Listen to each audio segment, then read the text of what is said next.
Fala galera, beleza? Aqui é o Caio Gamer falando. E bom galera, eu vou ensinar vocês a fazer uma fogueirinha. Quer ver? Eu vou mostrar pra vocês aqui. Vai. Essa fogueirinha aqui, tipo de São João.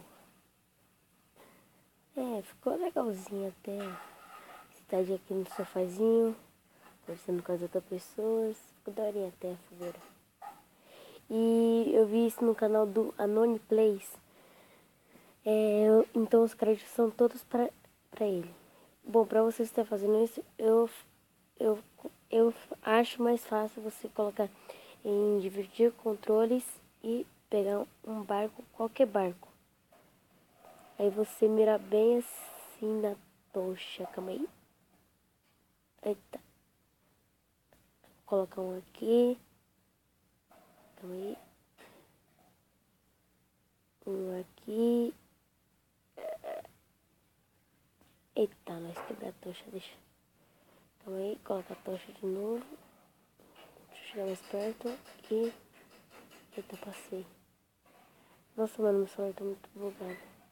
Eita, tá bugado aí. Aqui. Tô todo lagado. Aí coloca um aqui, vai girando. Aqui, aqui e pronto. Já tá feito sua fogueirinha. E, mano, ficou muito top essa coisa aqui. Tipo, já imaginou? Você tá aqui, pá, hard. Aí, você tá aqui, pá. Então, galera, o vídeo de hoje foi isso. Lembrando que os créditos vai estar todo pro canal do Anony Plays. E esse foi o vídeo. Vamos terminar aqui fazendo uma coisa diferente. Opa, aqui. Coloca aqui e... Vamos cantar, vai.